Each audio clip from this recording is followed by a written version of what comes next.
말씀을 전하기 전에 이제 간단하게 좀 알리는 말씀이 있는데요. 교회 주차난이 심각한데 왜 유태랑 권사님 가정이 교회 땅에다 개인 착오를 졌냐, 이렇게 궁금해하는 성도들이 계신 줄로 압니다. 사실관계를 말씀드리자면 현재의 착오를 짓기 전에 이인하 권사님이 저에게 교회 땅에다 지으려는 이유와 함께 전화를 주셨고, 제가 알았다고 대답한 사실이 있으며, 최근에 제가 다시 유태랑 권사님 가정을 방문해서 알아본 바로는 교회에서 설치한 컨테이너 및 저온 창고에 유태랑 권사님 개인 땅의 일부가 들어가 있고, 현재 착오를 지은 땅의 일부도 개인 소유의 땅이랍니다. 따라서 임의로 사용한다는 말은 사실과 다르며 다른 여타의 이야기도 오해에서 비롯된 일임을 확인하고, 앞으로는 피차 사랑하며 협력하기로 다짐했어요. 여러분들도 교회를 위해서 더욱 기도해 주시기 바랍니다. 그 다음에 새벽마다 찬양을 인도하는 찬양단, 차량 운행, 주차관리, 안내, 방송실, 사무엘, 무엇보다도 닷새 동안 열심히 나온, 내일 새벽에도 또 나오셔야 되겠습니다마는 자기 자신을 위해서 뜨거운 박수 한번 더 보내주시기 바랍니다.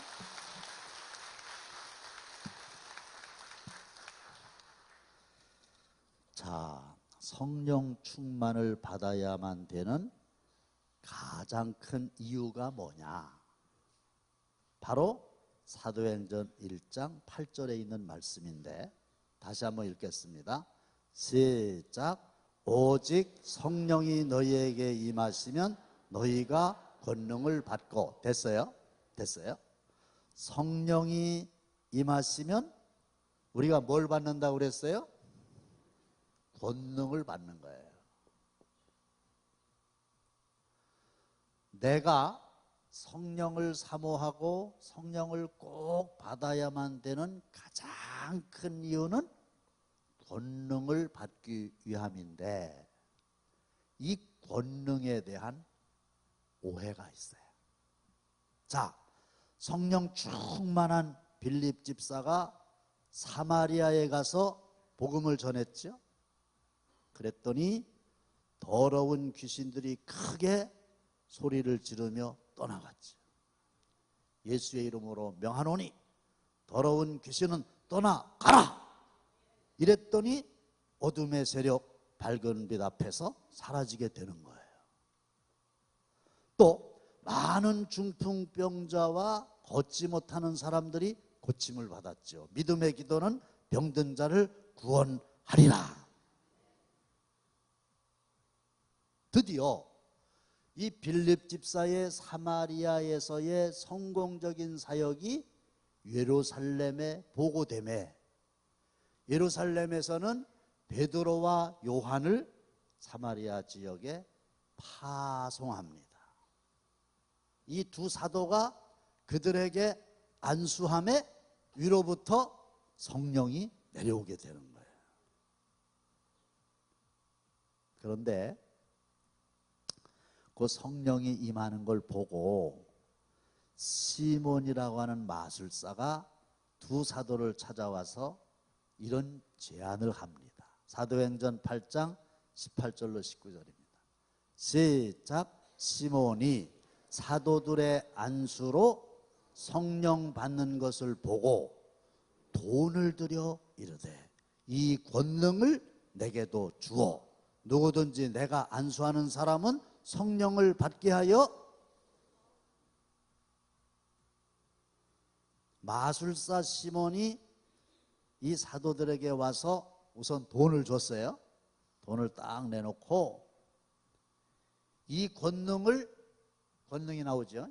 이 권능을 나에게도 주셔서 나도 안수하면 사람들이 성령을 받게 해 주세요. 이랬단 말이에요. 근데 왜 돈을 가져왔을까요? 이 시몬이라고 하는 사람은 마술사라고 그랬는데요. 이 권능을 사서, 돈을 주고 사서, 희한하거든. 자기도 그 권능을 행사하면 성령이 임할 거 아니에요. 그러면 돈도 또 투자한 게 있으니까 받아야지. 그래서 이 권능을 사고 파는 걸로 이렇게 알았거든. 그리고 결국은 이 권능을 받고자 하는 목적이 자기가 돈을 좀 벌어볼까, 사람들한테 인정을 좀 받아볼까. 야, 마술사 치고 신기한 마술을 하는구나, 이런 그 생각이 있었던 거지요. 이때 베드로가 책망하죠. 8장 20절입니다. 다 함께 시작. 베드로가 이르되 내가 하나님의 선물을 돈 주고 살 줄로 생각하였으니 내 은과 내가 함께 망할지어다. 권능은 하나님의 뭐라고 그랬어요? 선물이라. 선물의 특징이 뭐예요? 돈을 주고 사는 게 선물입니까? 선물은 그냥 주는 거예요. 그런데 이 시몬은 돈을 주고 살라고 그랬으니까 너는 돈밖에 몰라. 권능이라고 하는 건 돈으로 사고 파는 것도 아닐 뿐만 아니라 권능을 우리가 이제 성령을 충만하게 받게 되면 권능을 받는다고 그랬잖아요. 그러니까 우리도 잘못 생각하면 안 되는 게 그 권능을 내가 받아가지고 어디다가 사용하려고 하느냐. 이게 시몬은 잘못됐다는 게 망한다는 거예요. 그러면 이 권능을 받아서 아니 성령을 받아서 우리가 해야 될 일이 뭐냐. 요걸 좀 설명을 자세하게 드릴게요. 자, 두 가지의 질문을 좀 드리려고 그러는데요. 한번 여쭤보겠습니다. 성령님은 누구의 이름으로 오셨나요? 예? 너무 잘하세요. 성령님은 예수님의 이름으로 오셨어요. 요게 중요한 거예요. 요게. 자, 요한복음 14장 26절. 끝까지 안 읽어도 돼요. 그만할 때까지 읽으면 됩니다. 다 함께 시작. 보혜사 곧 아버지께서 내 이름으로 보내실 성령. 여기서 나는 예수님이죠. 그러니까 하나님께서 성령님을 보내셨는데 누구의 이름으로 보내신다는 거예요? 예수님의 이름으로 보내신다. 그러면 예수님은 또 누구의 이름으로 왔을까요? 예? 예, 너무 잘하셨어요. 하나님의 이름으로 오셨어요. 성경에 있냐고요? 있지요. 요한복음 5장 43절 말씀입니다. 시작. 나는 내 아버지의 이름으로 왔음에 너희가 영접하지 아니하나. 예수님은 아버지의, 하나님 아버지의 이름으로 오셨다는 거지. 성령님은 누구의 이름으로? 예수님은 누구의 이름으로? 그러면 이름으로 오셨다고 하는 뜻이 뭐예요? 이름으로 오셨다는 의미가 뭡니까? 우선 예수님에 대해서 시간이 없으니까 방송실 요한복음 5장 30절을 보여주세요. 요한복음 5장 30절. 예수님의 고백입니다. 시작. 내가 아무것도 스스로 할 수 없노라. 듣는 대로 심판하노니 나는 나의 뜻대로 하려 하지 않고 나를 보내신 이의 뜻대로 하려 함으로 내 심판은 의로우니라. 자, 보세요. 예수님이 이 땅에 누구의 이름으로 오셨어요? 하나님의 이름으로 오셨죠. 오셔서 사역을 하시는 동안에 아무것도 어떤 일도 자기 자신이 하고 싶은 대로 한 적이 없다는 거예요. 그러면 어떻게 사셨습니까? 나는 나의 뜻대로 하려 하지 않고 나를 보내신 이의 뜻대로. 할렐루야. 보내신 이가 누구예요? 하나님에게. 예수님은 예수님의 생각대로 살지 않고 예수님을 드러내지 않고 예수님이 영광을 받으시지 않고 예수님을 보내신 하나님의 뜻대로 사셨고 하나님께만 영광을 돌렸고 하나님만 드러나게 했고. 할렐루야. 이렇게 했다는 것이에요. 예수님은 자기 정체성이 분명하세요. 나는 하나님의 이름으로 왔기 때문에 내가 내 자신을 드러내거나 내가 영광을 받거나 이렇게 하는 거 아니고 보내신 분의 뜻을 따라서만 살아야 된다. 이걸 확실하게 그렇게 하셨어요. 예를 들면 이런 겁니다. 예를 드는 거예요. 세종시에 제가 이제 아는 어떤 분이 돌아가셨다고 칩시다. 돌아가셨다는 연락이 왔어요. 가족은 아니고 그냥 아는 분이 가야 되잖아요. 근데 시간이 안 돼. 그래서 가만히 생각해 보니까 세종 거기에 사는 우리 아들이 있잖아요. 그래서 내가 아들한테 전화를 했어요. 아들아, 이런 장례식장에 이런 분이 돌아가셨는데 아빠가 가야 되는데 아빠가 못 가니까 내가, 잘 들으세요, 내 대신, 아셨어요? 내 대신입니다. 내 대신, 내가 너를 대신 보내니까 너는 내 대신 가서 조문을 하고 10만 원을 드려라. 봉투에다가 10만 원을 이렇게 넣어가지고 갖다가 드려라. 이렇게 했어요. 묻습니다. 우리 아들이 이제 돈을 봉투에다 10만 원 넣어가지고 조문을 갔어요. 그 봉투에다가 누구 이름 써야 됩니까? 제가 보냈죠. 누구 이름 써야 돼요? 내 이름을 써야지. 가기는 지가 갔어도 아이고 세상, 걷다가 지 이름 쓰면 내가 가만 안 두지. 지가 간 게 아니라 내가 보내서 갔잖아요. 그러면 자기 이름을 쓰는 게 아니라 내 이름을 써야 되는 거예요. 그래서 가서 뭐라 그래야 돼요? 아버지가, 당진에 사시는 아버지가 대신 갔다 와라 이렇게 말씀하셔서 대신 왔습니다.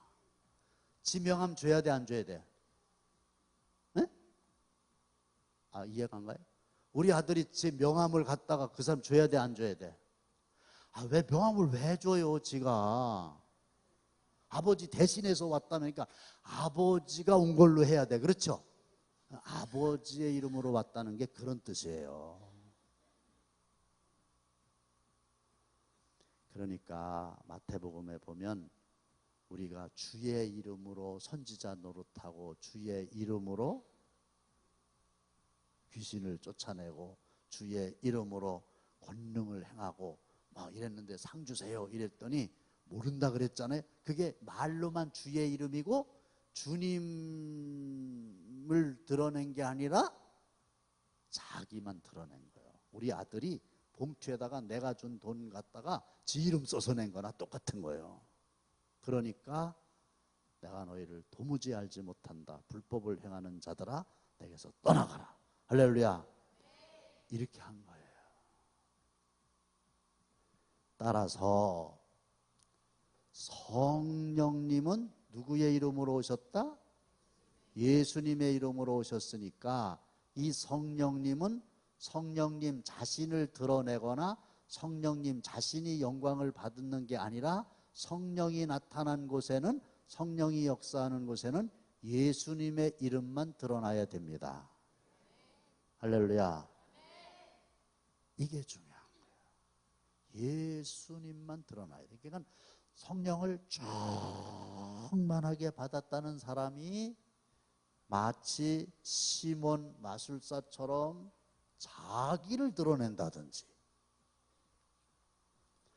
아니면 성령 충만하게 되면 이제 은사가 나타나잖아요. 그렇죠? 은사가, 성령의 은사가 나타난다 그랬잖아요.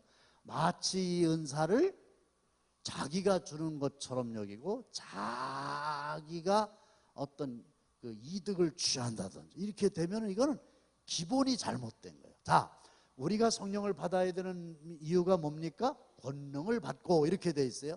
그럼 권능을 받았으면 그 권능을 가지고 어디에다 써야 되냐 이거예요.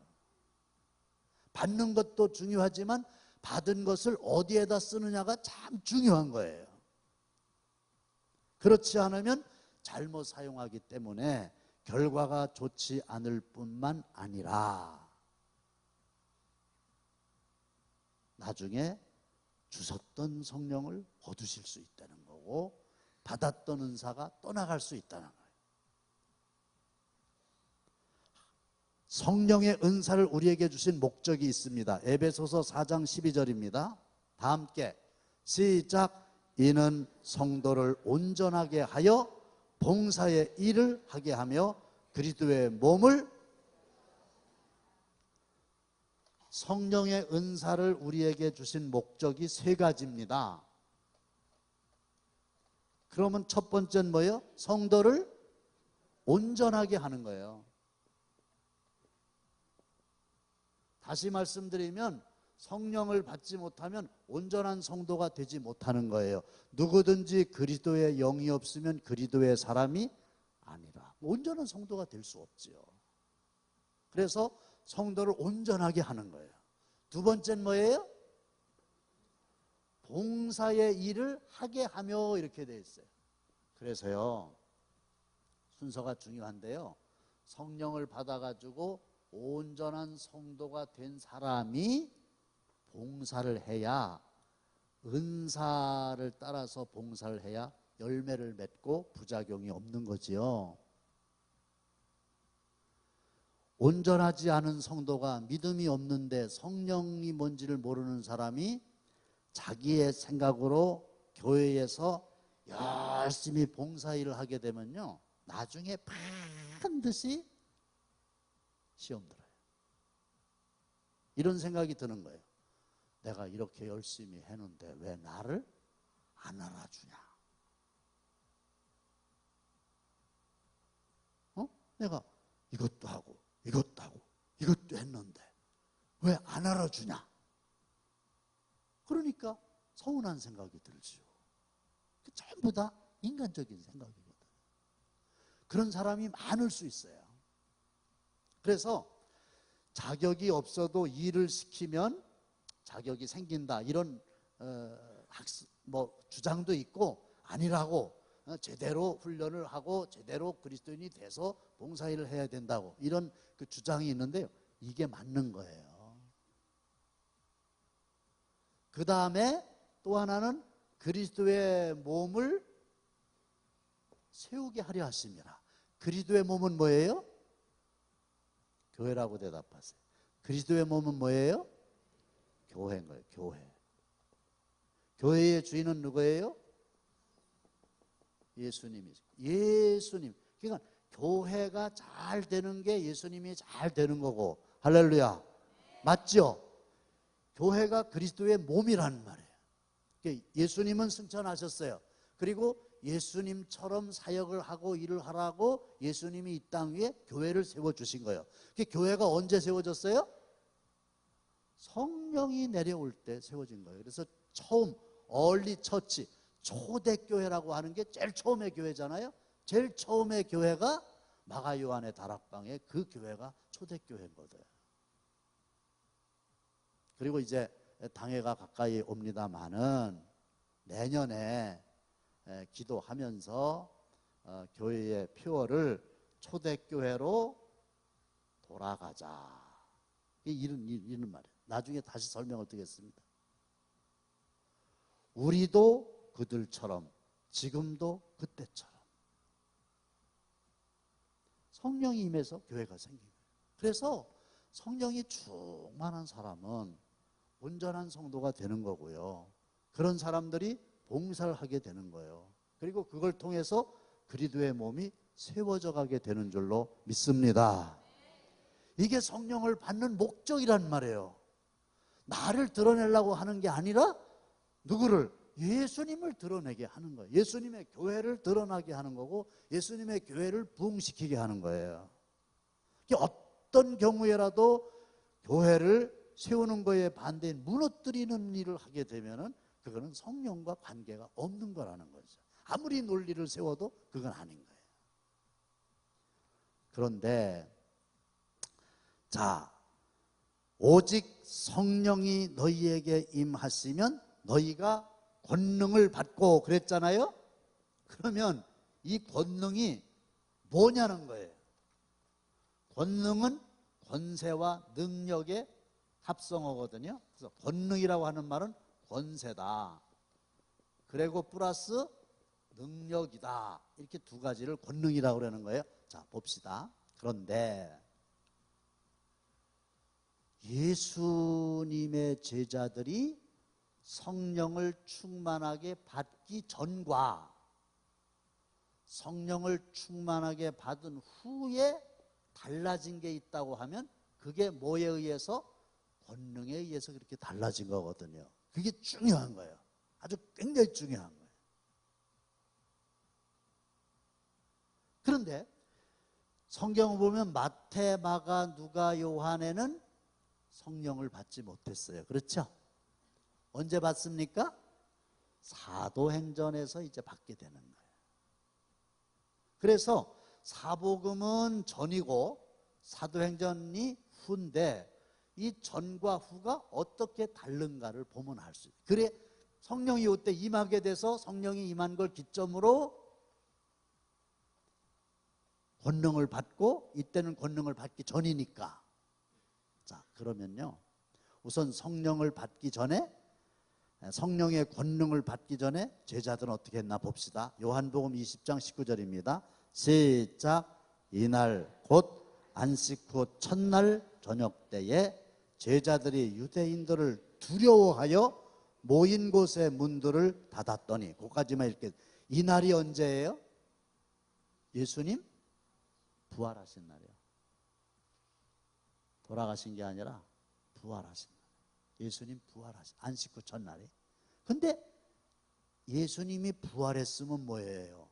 제자들인데도 두려워했다. 두려움이 있는.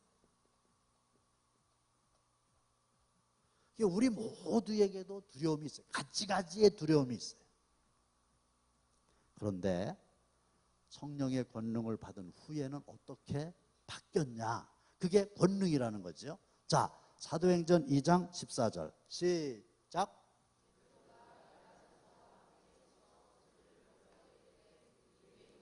예루살렘에 사는 모든 사람들아, 이 일을 너희로 알게 할 것이니 내 말에 귀를 기울이라. 벌벌 떨고 문 닫고 숨어있던 베드로를 비롯한 예수님의 제자들이, 그 중에서도 특별히 수장인 베드로가 11사도와 함께 서서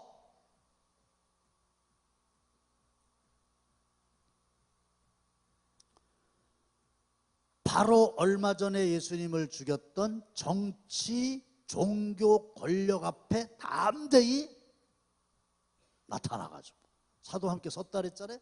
그리고 소리를 크게 높여서 성령이 충만해서 사도행전 2장을 보세요. 가서 하나님의 말씀을 아주 담대하게 증거하게 됩니다. 할렐루야.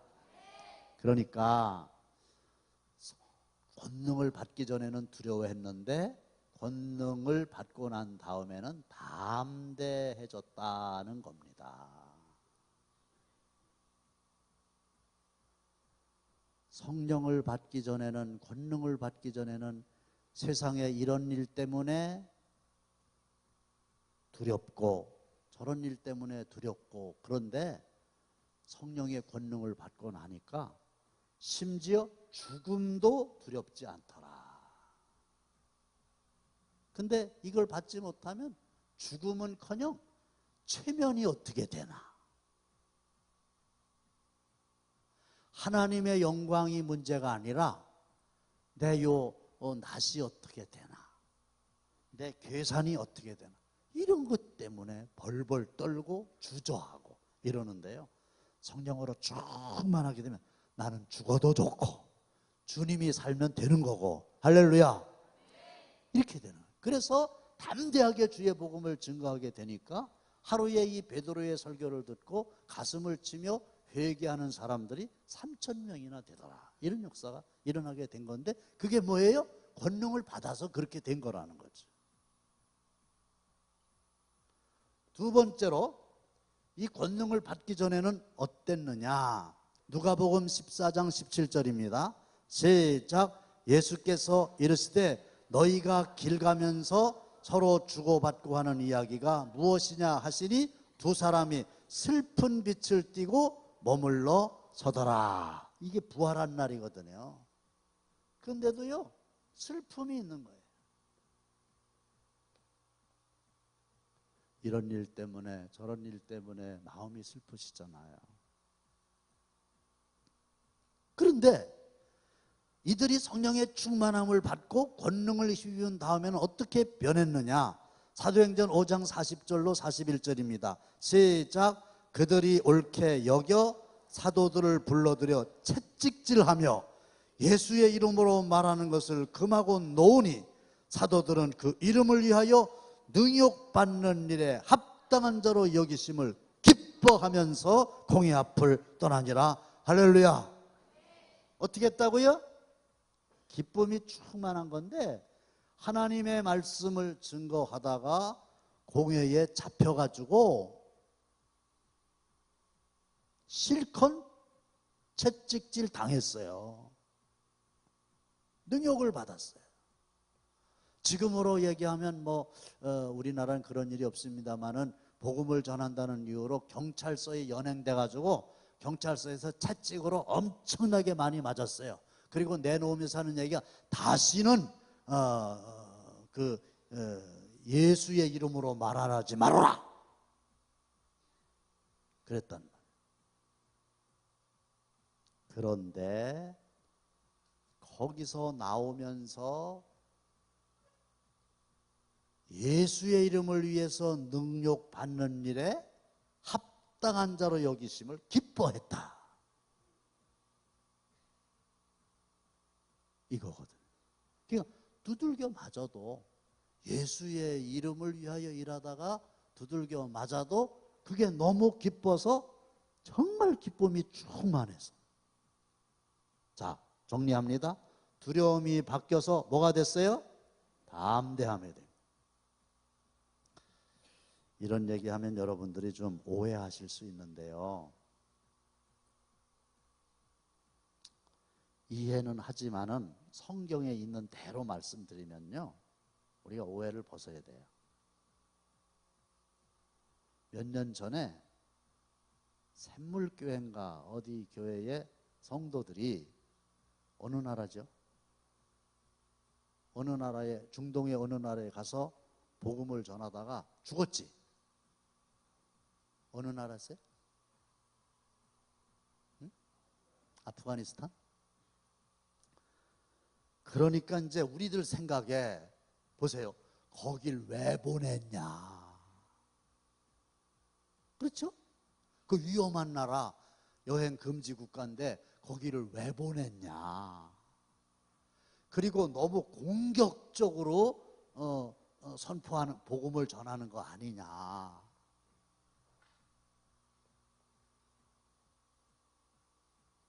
이래가지고 교회가 어려웠잖아요. 그 목사님도 있는데, 무슨 목사님? 박웅조 목사님. 그런데 우리가 생각해도 그렇죠? 무리하다, 왜 그렇게 했냐 이러잖아요. 근데 사실은 우리나라에도 복음이 들어오기 전에 유교와 불교가 창궐할 때에 선교사가 대동강으로 들어왔잖아요. 조선시대 때요. 그때요, 입국도 하지 못하고요, 칼로 죽임을 당했어요.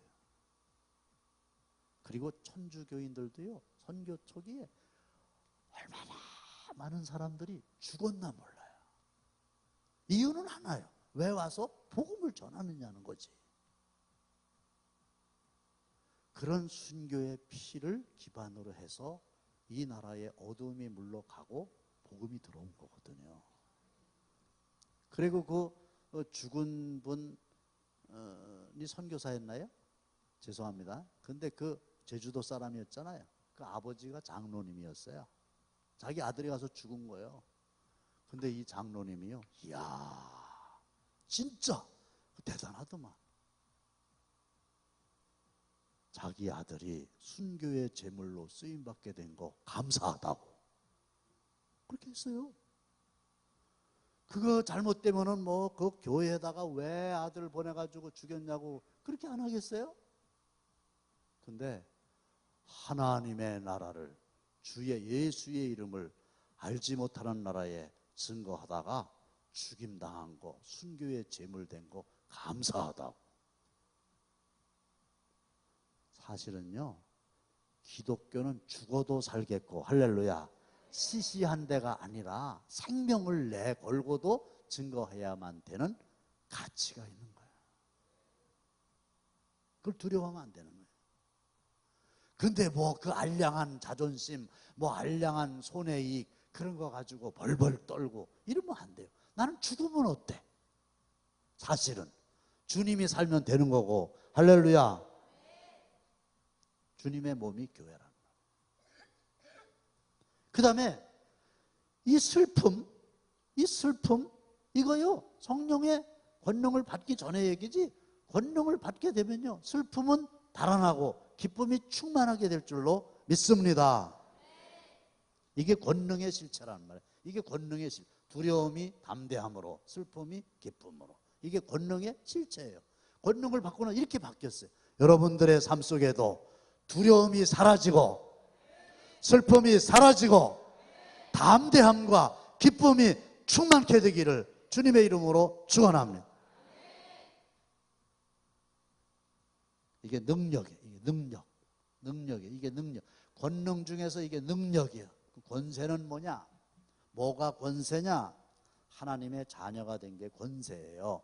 요한복음 1장 12절입니다. 시작. 영접하는 자 곧 그 이름을 믿는 자들에게는 하나님의 자녀가 되는 권세를, 우리가 최고의 권세라고 하는 게 딴 게 아니고 하나님의 자녀가 됐다는 게 최고의 권세인 거예요. 그리고 능력은 예수의 이름이 능력이에요. 능력은. 자, 마지막 하나. 사도행전 3장 6절. 시작. 베드로가 이르되 은과 금은 내게 없거니와 내게 있는 이것을 내게 주노니 나사렛 예수 그리스도의 이름으로 일어나 걸어라. 나사렛 예수의 이름으로 일어나 걸어라. 그럴 때에 일어나게 됐다 그랬죠. 나사렛 예수의 이름이 능력이에요. 자, 능력, 권세. 권세가 뭐예요? 하나님의 아들 된 게 권세예요. 크게 따라합시다. 나는 하나님의 자녀다. 권세라니까요. 다시 한번, 나는 하나님의 자녀다. 할렐루야. 이게 권세요. 그리고 실제로 마귀가 역사하는데 하나님의 자녀의 이름으로 가면 역사를 못 하잖아요. 이런 권세를 우리가 받은 거거든. 능력은 뭐예요? 예수의 이름이에요. 따라합시다. 예수의 이름으로 명하노니 일어나 걸어라. 예수의 이름으로 명하노니 악한 마귀는 떠나가라. 두려움도 떠나가라. 슬픔도 떠나가라. 할렐루야. 이게 성령을 받아야만 되는 가장 큰 목적이에요. 191장 찬송 드리고 기도한 후에 내일 새벽에